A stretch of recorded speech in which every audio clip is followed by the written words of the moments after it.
الحمدللہ والصلاة والسلام علی رسول اللہ اما بعد۔ سورۃ المائدہ آیت نمبر 6۔ اعوذ باللہ السمیع العلیم من الشیطان الرجیم من ہمزہ ونفخہ ونفثہ۔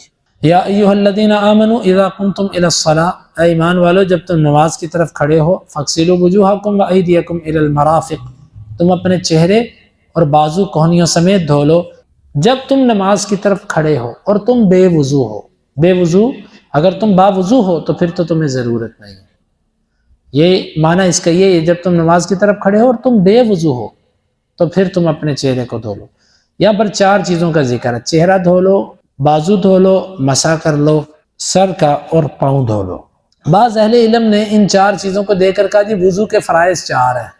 وہ کون کون سے ہیں؟ چہرہ، بازو، سر کا مسح اور پاؤں۔ ہم اس چیز سے موافقت نہیں رکھتے۔ قرآن مجید کے اندر جو چیزیں بیان ہوئی ہیں یہ فرائض ضرور ہیں، لیکن حدیث کے اندر جو چیزیں بیان ہوئی ہیں اس کی کوئی اہمیت نہیں ہے۔ اللہ کے نبی صلی اللہ علیہ وسلم نے جو امر کے صیغے ذکر کیے، ان لوگوں کا اصول یہ ہے کہ قرآن میں جو چیز آئے وہ قطعی ثبوت ہے، تو لہٰذا حدیث جو ہے نا وہ ظنی ہوتی ہے، تو اس سے وجوب ثابت نہیں ہوتا، فرض ثابت نہیں ہوتا اس سے۔ یہ ان کا اپنا خود ساختہ اصول ہے۔ تو ہم یہ سمجھتے ہیں کہ اللہ کے نبی صلی اللہ علیہ وسلم نے جو وضو کا طریقہ بتایا اور جس طریقے کے لیے امر کا صیغہ استعمال کیا وہ فرض ہے۔ آپ نے فرمایا کہ اذا توضأت فمزمز، کلی کر، امر کا صیغہ مزمز، اور اسی طرح بالغ فی الاستنشاق، ناک میں پانی چڑھانے میں مبالغہ کرو، امر ہے، اور خلل بین الاصابع، امر ہے، خلال کرو انگلیوں کے درمیان۔ جہاں جہاں آپ نے امر کا صیغہ صادر فرمایا وہ فرض ہے، الا کہ کوئی دلیل مل جائے اس کے فرض نہ ہونے کی۔ تو اس لیے یہ جو بات ہے وضو کے 4 فرائض ہیں، یہ بات درست نہیں ہے۔ وضو، ہر وہ چیز جو میرے نبی نے امر کے صیغے سے بیان کر دی وہ فرض ہی ہے۔ اور فقہ کی کتابوں میں یوں لکھا ہوا کہ جی 4 چیزیں فرض ہیں اور ترتیب بھی ضروری نہیں ہے۔ اب ان کے نزدیک آپ پاؤں سے بھی وضو شروع کر دیں، وہ کہتے ہیں ٹھیک ہے، پہلے پاؤں دھو لو، پھر بازو دھو لو، پھر مسح، جو مرضی کر لو پہلے۔ ہم کہتے ہیں کہ اللہ کے نبی صلی اللہ علیہ وسلم نے جس طریقے سے وضو کا بتایا اسی طریقے سے وضو کرنا لازم ہے۔ من توضأ نحو وضوء ھذا، جس نے میرے اس وضو کی طرح وضو کیا۔ چہرے کو دھو لو، قرآن میں تو نہیں بتایا کہ کتنی دفعہ دھونا ہے، حدیث نے اس کی مقدار بتا دی کہ زیادہ سے زیادہ 3 دفعہ اور کم از کم 1 دفعہ۔ 1 دفعہ بھی اگر دھونا ہے تو چہرے کا کوئی حصہ خشک نہ رہے۔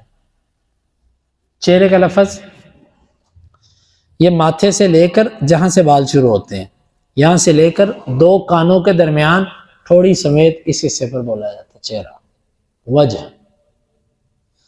البتہ جس کی داڑھی ہو، داڑھی کی 2 صورتیں ہیں، کچھ داڑھی ایسی ہوتی ہے جو انتہائی چھوٹی ہوتی ہے، وضو کے دوران دھل جاتی ہے، وہ تو دھوئی جائے گی۔ لیکن وہ داڑیاں جس طرح لمبی ہوتی ہیں، جس طرح میری داڑھی ہے یا جس طرح عام طور پر اکثر لوگوں کی ہوتی ہے داڑھی، تو اس کا خلال کیا جائے گا۔ خلال کا طریقہ ابو داؤد کی حدیث کے اندر آتا ہے کہ آپ نے ایک چلو پانی کا لیا، فأخذ حفنة من ماء فأدخله تحت حنكه، ایک چلو پانی لیا اور اس کے ایسے ٹھوڑی کے نیچے ایسے، یہ ہے بس۔ ساری داڑھی کو ایسے ایسے ایسے ایسے گیلا کرنا اور خلال کرنا یہ نہیں ہے۔ یہ چہرہ ہے، اس کو 1 دفعہ دھونا ہے، 2 دفعہ بھی دھو سکتے ہیں، 3 دفعہ بھی دھو سکتے ہیں، تینوں طریقے حدیث کی کتابوں سے ثابت ہیں۔ آپ 1 دفعہ دھو لیں چہرہ، 2 دفعہ، بعض اعضاء کو 2 دفعہ، بعض کو 3 دفعہ، یہ بھی جائز ہے۔ اور ناک اور کلی، یہ دونوں چیزیں اس میں داخل ہے۔ کلی میں بعض لوگ سمجھتے ہیں کہ انگلی مارنا، یہ کلی میں داخل، انگلی کا کوئی اس میں تعلق نہیں ہے۔ ناک صاف کرنا چاہیے، اگر انگلی کی ضرورت پڑے تو اس میں انگلی کی مدد لی جا سکتی صفائی کے لیے، وگرنہ اس کے بغیر ہی ناک میں پانی چڑھانا اور اس کو زور سے باہر نکالنا۔ اکثر لوگ بس ایسے ایسے ایسے کرتے ہیں، حالانکہ یہ بھی ایک عمل میں غلطی کرتے ہیں۔ ایک ہوتا ہے استنشاق اور ایک ہوتا ہے استنثار، یہ دونوں چیزیں لازم ہیں۔ استنشاق یہ ہوتا ہے ناک میں پانی اوپر کھینچنا، ایسے سانس کے ساتھ پانی اوپر کھینچنا۔ ہر بندے کو اندازہ ہے کہ وہ کتنی مقدار میں پانی کھینچ سکتا ہے کہ دماغ میں نہ چلا جائے، اس کو اندازہ ہوتا ہے۔ جب اوپر کھینچا، پھر دوسرا آتا ہے استنثار، زور سے چھڑکنا، اس طریقے سے ناک کو چھڑکنا کہ وہ میل جو ہے وہ باہر آ جائے۔ کبھی آپ اس طریقے سے صحیح وضو کر کے دیکھیں، حدیث کے اندر آتا ہے نا کہ جس وقت تم میں سے کوئی صبح کے وقت اٹھے فلیستنثر ثلاثا، وہ اپنے ناک کو 3 دفعہ جھاڑے، فإن الشیطان یبیت علی خیشوم، شیطان اس کے نتنوں میں رات گزارتا ہے۔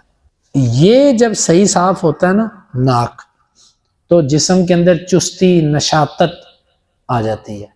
اکثر لوگ ناک صحیح صاف نہیں کرتے، کیونکہ وہ استنشاق اور استنثار کرتے ہی نہیں ہے جس کا حدیث میں ذکر ہے۔ تو یہ چہرہ ہو گیا۔ اس کے بعد بازو ہیں کوہنیوں سمیت، وہ دھوئے جائیں گے۔ اس میں بھی اکثر لوگ غلطی کرتے ہیں، وہ بازو یہاں سے دھونا شروع کرتے ہیں، ایسا ہے کہ نہیں ہے؟ یہاں سے دھونا شروع کرتے ہیں کلائی، وہ سمجھتے ہیں ہاتھ ہم پہلے کا دھو چکے ہیں اب ضرورت نہیں ہے۔ ید کا لفظ یہاں سے نہیں بولا جاتا، ید یہاں سے شروع ہوتا ہے یہاں تک، ایسے تو پورے کندھے تک بھی بولا جاتا ہے عربی زبان میں، لیکن یہاں پر اس کی دلالت، لہٰذا جب آپ نے ہاتھ دھونا ہے تو یہاں سے شروع کرنا ہے، کوہنی سمیت، 1 دفعہ 2 دفعہ 3 دفعہ، یا ٹوٹی کے نیچے کر دیتے ہیں وہ 1 دفعہ شمار ہوتا ہے، ٹھیک ہے۔ اس میں انگلیوں کا خلال ہے۔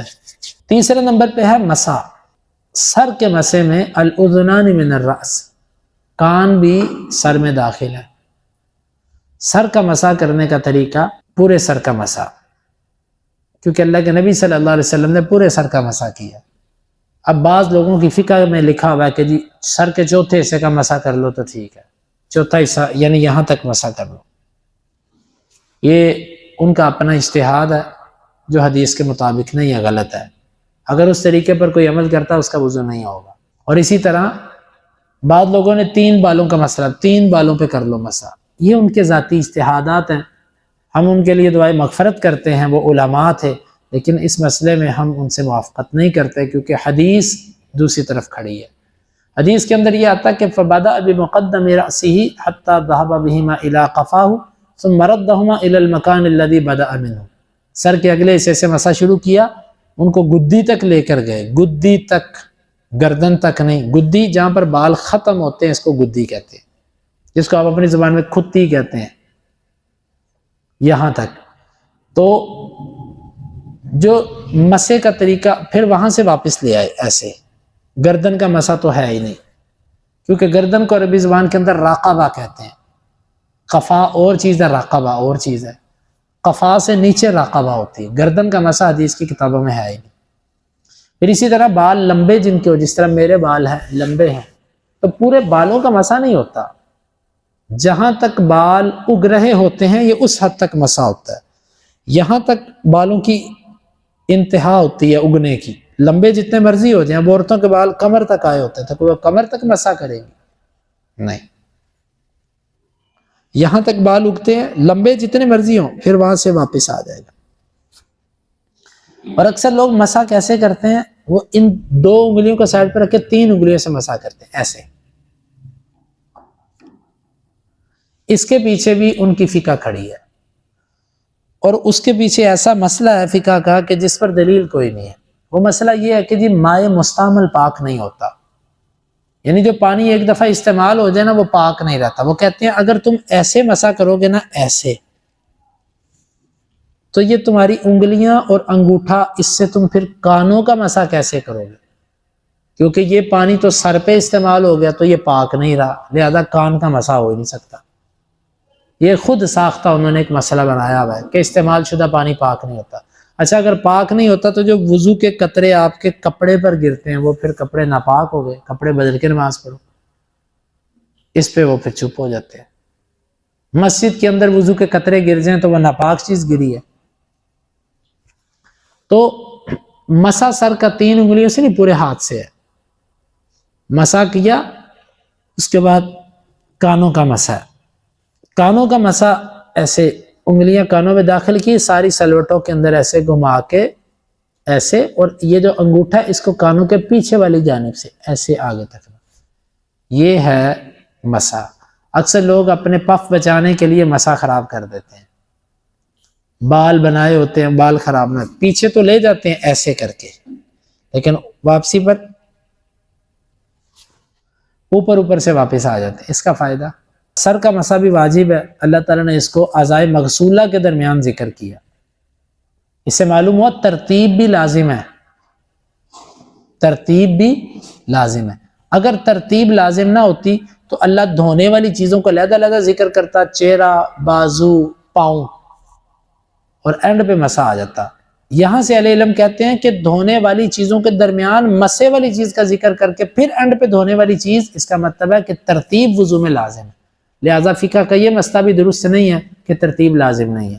وہ کہتے ہیں جو مرضی پہلے دھو لو، بایاں دھو لو، دایاں دھو لو، پاؤں دھو لو، ہاتھ دھو لو، مسا پہلے کر لو، ہو جائے گا وضو۔ لیکن یہ درست نہیں ہے، ترتیب ضروری ہے۔ اللہ کے نبی صلی اللہ علیہ وسلم کا یہی طریقہ تھا۔ اللہ تعالیٰ سے دعا ہے وہ سمجھنے کی اور عمل کی توفیق عطا فرمائے۔